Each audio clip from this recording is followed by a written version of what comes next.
Tag TV brings you daily news bulletin from India. Breaking news and views from India.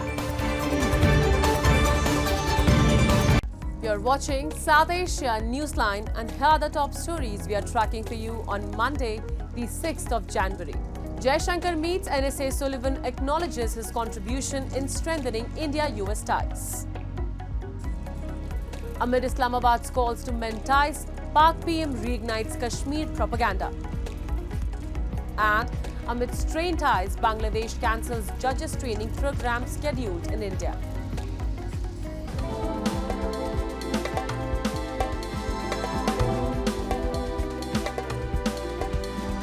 And now for all the details.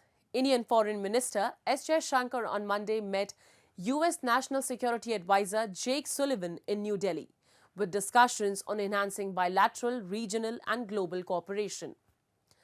Highlighting the significance of their discussions, Shankar acknowledged Sullivan's personal contribution in strengthening the India-US partnership over the past 4 years.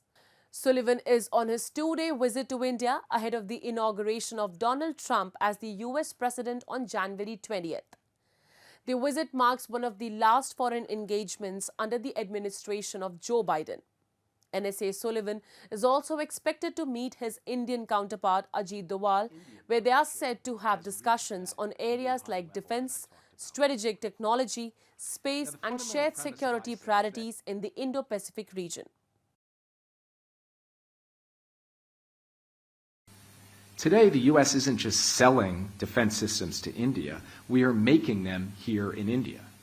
And the United States has become a top destination for Indian defense exports. We launched a first-of-its-kind initiative, IndusX, that is awarding American and Indian startups the funding to more rapidly bring new technologies forward to our militaries. Meanwhile, India lodged a strong protest this past weekend against the establishment of 2 new counties by China along the line of actual control, which includes areas under the Union Territory of Ladakh. New Delhi reiterated that it has never recognized Beijing's illegal occupation of the region. According to China's state-run news agency Xinhua, the Xinjiang Uyghur Autonomous Region announced the creation of 2 new administrative units in the disputed territory of Aksai-Chin. Reacting to this development, India's Foreign Ministry spokesperson Ranveer Jaiswal said that parts of these so-called counties fall within India's Union Territory of Ladakh. He emphasized that India does not and will never accept China's illegal occupation of these areas. Jaiswal further underscored that the establishment of the new counties would neither alter India's position on its sovereignty over the region nor legitimize China's forcible occupation. Relations between the 2 Asian giants remain fraught, particularly following a deadly military clash along the line of actual control in 2020. However, tensions showed signs of easing after the 2 countries reached an agreement in October to disengage troops from their remaining standoff points in the western Himalayas. We have seen the announcement pertaining to the establishment of 2 new counties in Hotan Prefecture of China. Parts of jurisdiction of these so-called counties fall in India's Union Territory of Ladakh.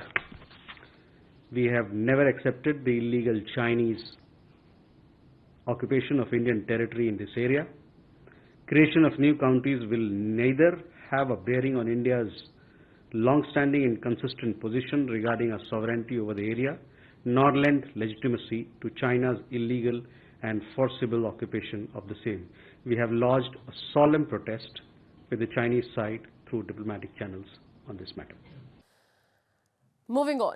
Amid recent calls to mend ties with New Delhi, Pakistan on Sunday once again stirred the Kashmir issue, with Prime Minister Shehbaz Sharif reiterating the country's so-called resolve to support the Kashmir people.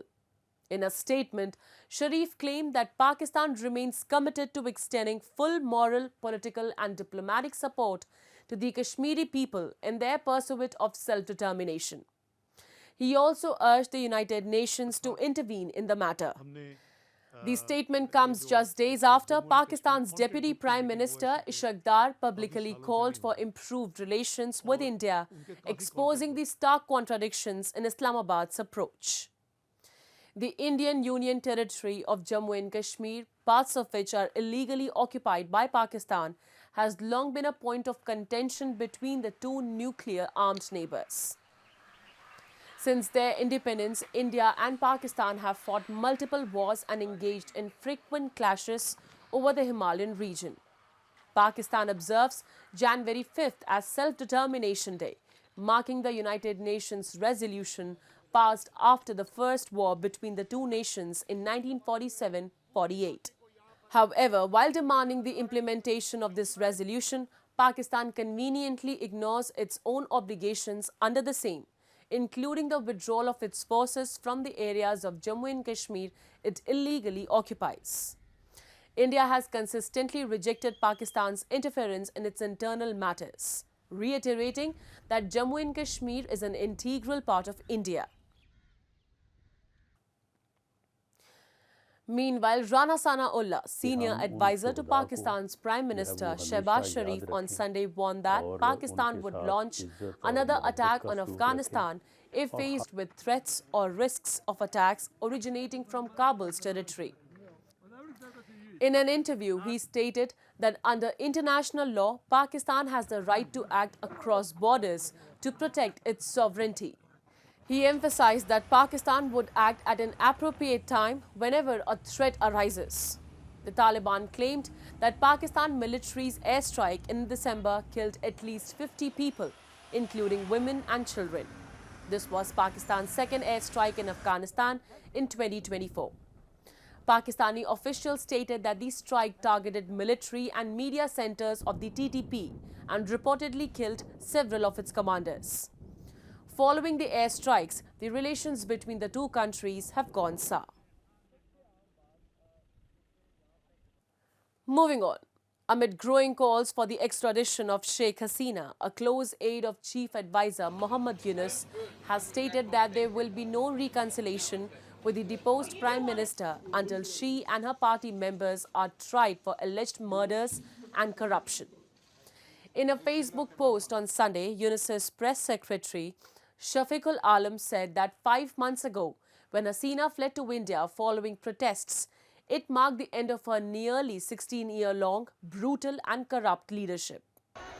He added that a revamped and globally recognized International Crimes Tribunal has been engaged to prosecute Hasina and her associates.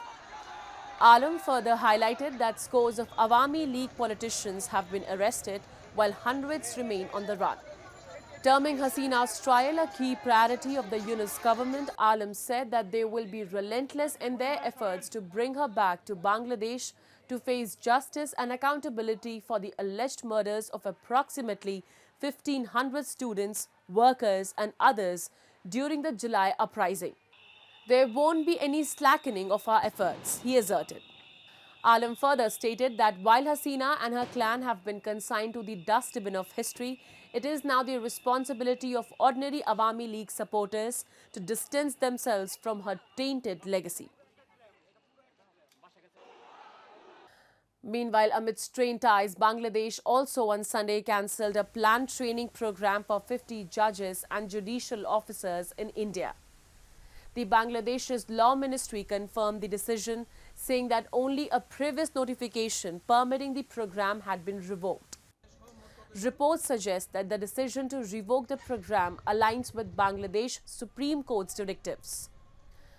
The program, scheduled to take place in India's Madhya Pradesh state from 10th February, would have been fully funded by the Indian government.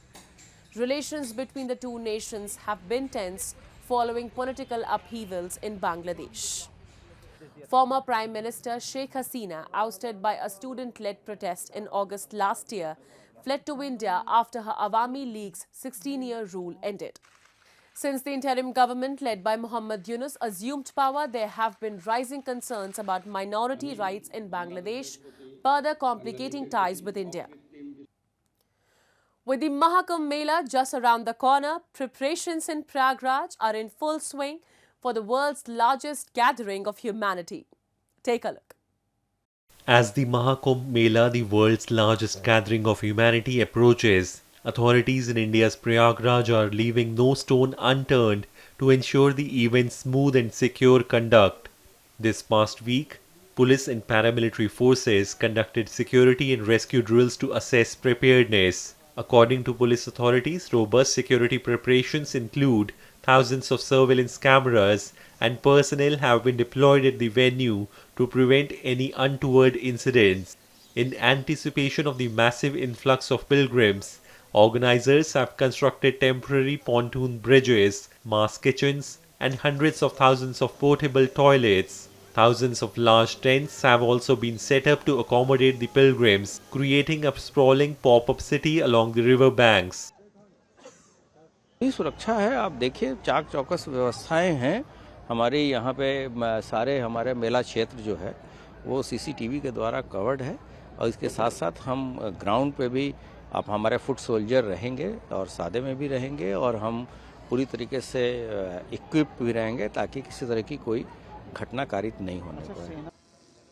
Meanwhile, an atmosphere of spiritual fervor and devotion has filled the air in Prayagraj as the Mahakumbh Mela draws closer. Seers from several major akhadas have already arrived at the campsite, including Niranjani Akhada, Ehwan Akhada, Atal Akhada, Mahanirvani Akhada, and Juna Akhada, the largest akhada in the sannyasi tradition. The Mahakumbh, celebrated every 12 years, is expected to draw over 45 crore devotees this year.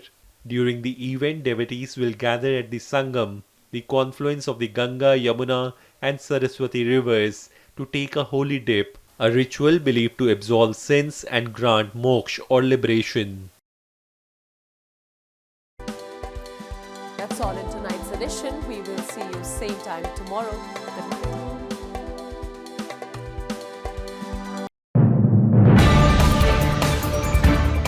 Tag TV brings you daily news bulletin from India. Breaking news and views from India.